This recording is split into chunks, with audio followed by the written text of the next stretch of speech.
సప్త మహర్షి పత్నులు అటువంటి ఆ సాధ్వీమతల యొక్క అనుగ్రహంతోనే ఈ భూమండలం నక్షత్ర మండలం 14 లోకము కూడా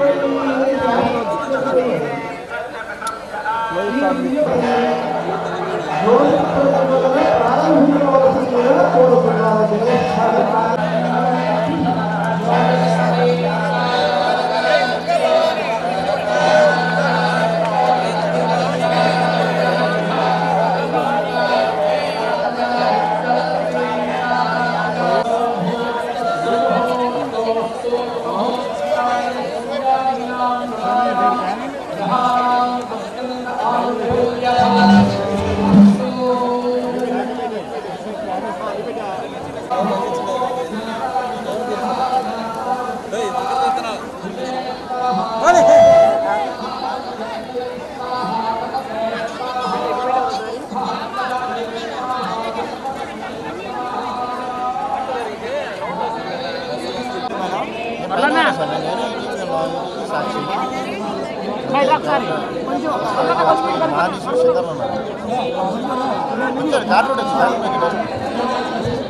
పైన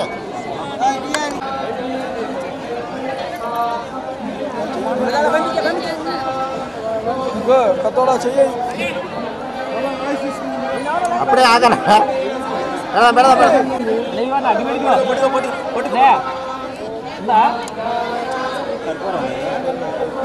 నేను 390 రోజులకు అతికిచ్చేసాను అయ్యా. ఎందుకు ఇచ్చారా?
కార్తీక మాసం లాంటి మాసం లేదు, గంగ లాంటి తీర్థం లేదు అని పెద్దలు అంటారు. ఇటువంటి కార్తీక మాసం పుణ్యదినాన, దట్టు ఈరోజు కార్తీక పౌర్ణమి పుణ్యదినాన ఈరోజు శివాలయాన్ని అదేవిధంగా అమ్మని కూడా దర్శించుకోవడం నిజంగా మా పూర్వజన్మ సుకృతం కింద భావించాలి. నిజంగా ఈరోజు ప్రతి ఒక్కరు భక్తులు ఇక్కడికి వచ్చి వాళ్ళ తాలూకా దైవత్వంలోని వాళ్ళ తాలూకా పూజించే విధానం కానీ ఇవన్నీ చూస్తూ ఉంటే ఈరోజు కార్తీక మాస పర్వదినాన ఈ పౌర్ణమి శుభాకాంక్షలు అందరికీ తెలియజేయాలి. ఆ విధంగా మీ అందరికీ కూడా కార్తీక పౌర్ణమి శుభాకాంక్షలు తెలియజేసుకుంటూ ఆ దేవదేవుని ఆశీస్సులు మనందరికీ కూడా మనస్ఫూర్తిగా ఉండాలి, మనస్ఫూర్తిగా కోరుకుంటున్నాం. కార్తీక మాసం అనేది చాలా చాలా ముఖ్యమైనటువంటి మంచి గొప్ప పవిత్రమైనటువంటి నెల. ఈ నెలలో పరమశివునికి అదే అభిషేకాలు చేసుకుంటూ భగవంతుని జ్యోతి స్వరూపంగా భావిస్తూ ముఖ్యంగా కార్తీక పౌర్ణమి అనేది మన హిందూ సనాతన ధర్మం ప్రకారం చూసుకున్నటువంటి ఒక పవిత్రమైనటువంటి దినం. ఈ పౌర్ణమే పవిత్రం అనుకుంటే కార్తీక పౌర్ణమి ఇంకా పవిత్రమైనది. జ్యోతి స్వరూపమైన భగవంతుడిని మన భక్తులందరూ స్మరించుకుంటూ ఈ మనకున్నటువంటి అజ్ఞానాన్ని తొలగించే జ్యోతుల్ని వెలిగించడం ద్వారా కార్తీక మాసంలో మనకున్నటువంటి అన్ని రకాలైనటువంటి దుఃఖాలు కానీ పాపాలు కానీ పోగొట్టుకోవడానికి అయితే ముఖ్యమైనటువంటి కార్యక్రమంగా దీన్ని భావిస్తూ ఈరోజు కోటి దీపోత్సవం పేరున శ్రీ దుర్గామల్లేశ్వర స్వామివారి దేవస్థానంలో ఈరోజు మా ధర్మదాయ శాఖ వారు పవిత్రంగా ఎంతోమంది భక్తులతో వారి మధ్య అందరి మధ్య ఈ కార్యక్రమాన్ని నిర్వహించడం, తద్వారా మన సాంప్రదాయాలని మన యొక్క గొప్పతనాన్ని, ఎందుకంటే కార్తీక మాసంతోనే మనకి చలికాలం ప్రారంభమవుతుంది.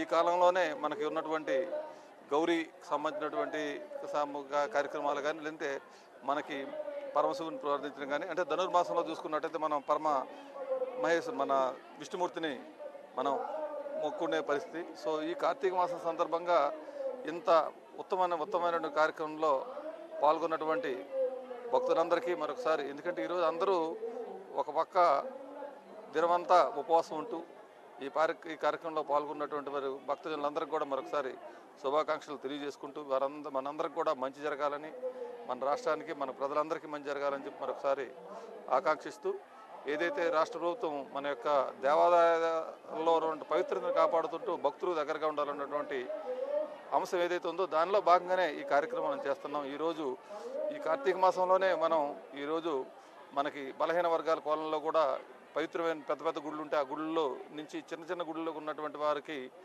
భక్తులకు ప్రసాదాలు ఇచ్చే కార్యక్రమం కూడా ఈ సంవత్సరం మనం చేపట్టడం జరిగింది. ఈ రకంగా ఈ కార్తీక పౌర్ణమికి ఉన్నటువంటి ప్రాముఖ్యతను సంతరించుకుని ఇంత కార్యక్రమం ఏర్పాటు చేసినటువంటి మన ఈవో గారు, వారి సిబ్బందికి మరొకసారి శుభాకాంక్షలు తెలియజేసుకుంటూ, మీ అందరూ ఈ కార్యక్రమంలో పాల్గొన్నారు. మరొకసారి మీకు అందరికీ ధన్యవాదాలు తెలియజేసుకుంటున్నాం.